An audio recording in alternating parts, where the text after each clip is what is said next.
ఎన్నికల గడువు అత్యంత సమీపంలో ఉండడంతో రాజకీయ పార్టీల నేతలు విస్తృతంగా ప్రచారం నిర్వహిస్తున్నారు. తమ పార్టీ అభ్యర్థులను గెలిపించాలంటూ పార్టీల అధినేతలు ప్రజలను కోరుతున్నారు. మరోవైపు రాజకీయ నాయకులకు మద్దతుగా సినీ ప్రముఖులు కూడా రంగంలోకి దిగుతున్నారు. ఇప్పటికే పలువురు నటులు రాజకీయ పార్టీలకు మద్దతుగా ప్రచారం కూడా నిర్వహిస్తున్నారు.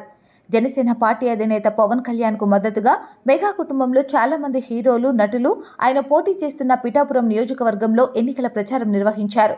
మరోవైపు ప్రముఖ సినీ హీరో అల్లు అర్జున్ కూడా పవన్ కళ్యాణ్కు సోషల్ మీడియా వేదికగా మద్దతు పలికారు. ఒక కుటుంబ సభ్యుడిగా పవన్ కళ్యాణ్కు ఎప్పుడు తన మద్దతు ఉంటుందని పేర్కొన్నారు. పవన్ అనుకున్నది సాధించాలని ఆకాంక్షించారు. మరోవైపు అల్లు అర్జున్ తన స్నేహితుడైన నంద్యాల ఎమ్మెల్యే అభ్యర్థిగా పోటీలో ఉన్న రవిచంద్ర కిషోర్ రెడ్డికి శుభాకాంక్షలు తెలిపేందుకు శనివారం ఉదయం వెళ్తున్నారు. తన భార్య స్నేహారెడ్డితో కలిసి ఆయన నంద్యాలకు వెళ్లనున్నారు.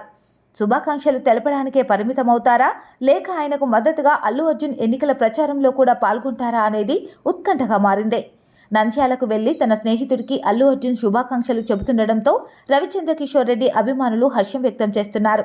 అల్లు అర్జున్కు ఘన స్వాగతం పలికేందుకు సిద్ధమవుతున్నారు. అయితే ఓవైపు జనసేన అధినేత పవన్ కళ్యాణ్కు మద్దతు పలికి ఇప్పుడు వైసీపీ అభ్యర్థిగా పోటీలో ఉన్న రవిచంద్ర కిషోర్కు శుభాకాంక్షలు తెలిపేందుకు అల్లు అర్జున్ వెళుతుండడం చర్చనీయాంశంగా మారింది. స్నేహితుడు కావడంతోనే రవిచంద్రకు అల్లు అర్జున్ మద్దతు తెలుపుతున్నట్లు తెలుస్తుంది.